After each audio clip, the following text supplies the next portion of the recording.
Armed Forces. Ladies and gentlemen, it's my distinct pleasure to introduce our leader, our Secretary of Defense, Donald Rumsfeld.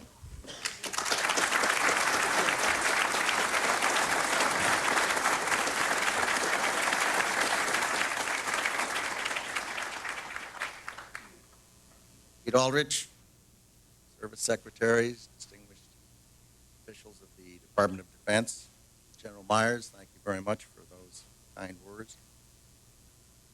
The topic today is an adversary that poses a threat, serious threat to the security of the United States of America. This adversary is one of the world's last bastions of central planning. It governs by dictating 5-year plans. From a single capital, it attempts to impose its command across time zones, continents, oceans, and beyond. With brutal consistency, it stifles free thought and crushes new ideas. It disrupts the defense of the United States and places the lives of men and women in uniform at risk. Perhaps this adversary sounds like the former Soviet Union, but that enemy's gone. Our foes are more subtle and implacable today.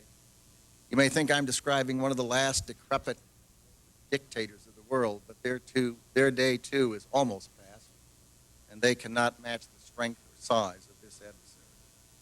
The adversary is closer to home.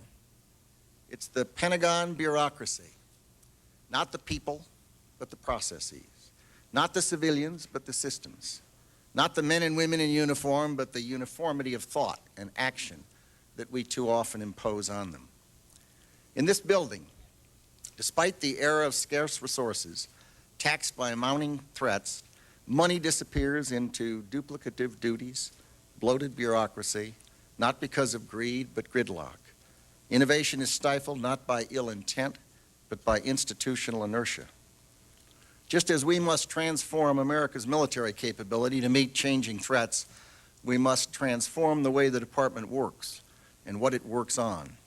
We must build a department where each of the dedicated people here can apply their immense talents to defend America, where they have the resources, information, and freedom to perform. Our challenge is to transform not just the way we deter and defend, but the way we conduct our daily business. Let's make no mistake. The modernization of the Department of Defense is a matter of some urgency.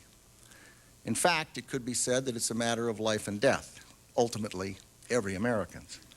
A new idea ignored may be the next threat overlooked. A person employed in a redundant task is one who could be countering terrorism or nuclear proliferation. Every dollar squandered on waste is one denied to the warfighter.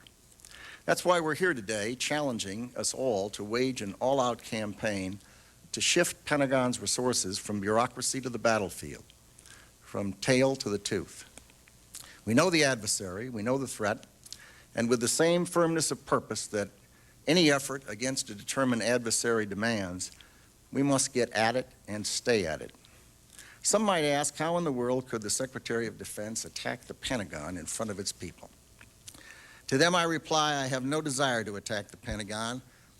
I want to liberate it. We need to save it from itself. The men and women of this department, civilians and militaries, are our allies, not our enemies. They too are fed up with bureaucracy.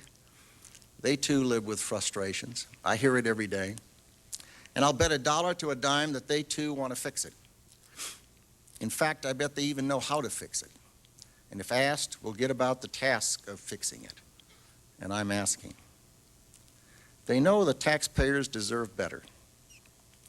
Every dollar we spend was entrusted to us by a taxpayer who earned it by creating something of value with sweat and skill. A cashier in Chicago, a waitress in San Francisco. An average American family works an entire year to generate $6,000 in income taxes. Here we spill many times that amount every hour by duplication and by inattention. That's wrong. It's wrong because national defense depends on public trust, and trust in turn hinges on respect for the hardworking people of America and the tax dollars they earn. We need to respect them and their efforts. Waste drains resources from training and tanks, from infrastructure and intelligence, from helicopters and housing. Outdated systems crush ideas that could save a life. Redundant processes prevent us from adapting to evolving threats with the speed and agility that today's world demands. Above all, the shift from bureaucracy to the battlefield is a matter of national security. In this period of limited funds, we need every nickel, every good idea, every innovation, every effort to help modernize and transform the U.S. military. We must change for a simple reason. The world has, and we have not yet changed sufficiently. The clearest and most important transformation is from a bipolar Cold War world where threats were visible and predictable to one in which they arise from multiple sources, most of which are difficult to anticipate, and many of which are impossible even to know today. Let there be no question.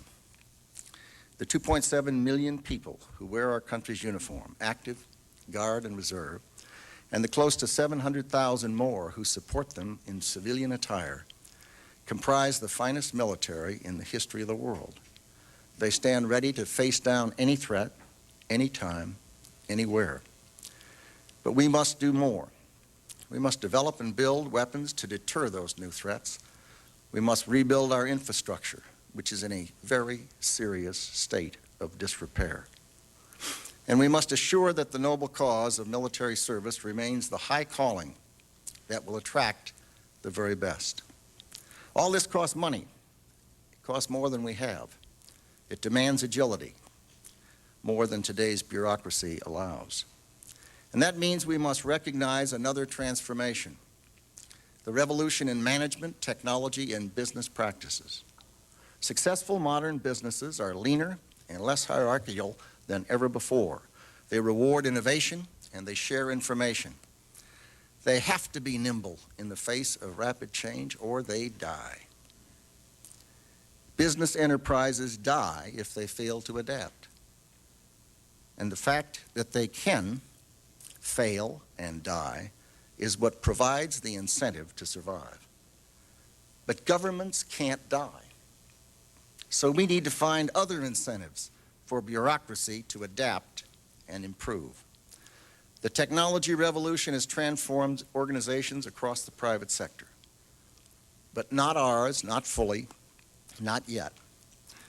We are, as they say, tangled in our anchor chain. Our financial systems are decades old. According to some estimates, we cannot track $2.3 trillion in transactions. We cannot share information from floor to floor in this building because it's stored on dozens of different technological systems that are inaccessible or incompatible.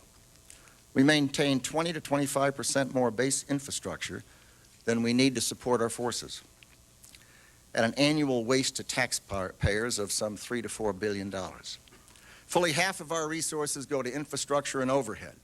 And in addition to draining resources from warfighting, these costly and outdated systems, procedures, and programs stifle innovation as well. A new idea must often survive the gauntlet of some 17 levels of bureaucracy to make it from a line officer's head to my desk. I have too much respect for a line officer to believe that we need 17 layers between us. Our business process and regulation seems to be engineered to prevent any mistake, and by so doing, they discourage any risk. But ours is a nation born of ideas and raised on improbability, and risk aversion is not America's ethic, and more important, it must not be ours. Those who fear danger do not volunteer to storm beaches and take hills, sail the seas, and conquer the skies. Now we must free you to take some of the same thoughtful, reasoned risks in the bureaucracy that the men and women in uniform do in battle. To that end, we're announcing today a series of steps the Department of Defense will take to shift our focus and our resources from bureaucracy to battlefield, from tail to tooth. Today's announcements are only the first of many. We will launch others ourselves, and we will ask Congress for legislative help as well. We have, for example, asked Congress for permission to begin the process of closing excess bases and consolidating the B-1 bomber force. But we have the ability and therefore the responsibility to reduce waste and improve operational efficiency on our own. Already we've made some progress. We've eliminated some 31 of the 72 acquisition-related advisory boards. We now budget based on realistic estimates. We're improving the acquisition process. We're investing $400 million in public-private partnerships for military housing. Many utility services to military installations will be privatized. We're tightening the requirements for other government agencies to reimburse us for detailees. And we're reviewing to see whether we should suspend assignments where detailees are not fully reimbursed. We have committed $100 million for financial modernization, and we're establishing a Defense Business Board to tap outside expertise as we move to improve the department's business practices. We can be proud of this progress, but certainly not satisfied. To succeed, this effort demands personal and sustained attention at the highest levels of the department. Therefore, it will be guided by the Senior Executive Council, including Undersecretary Pete Aldrich, Army Secretary Thomas White, Navy Secretary Gordon England, and Air Force Secretary Jim Roach. These leaders are experienced, talented, and determined. I am delighted they are on our team. I would not want to try to stop them from what they came into this department to do. I expect them to be enormously successful.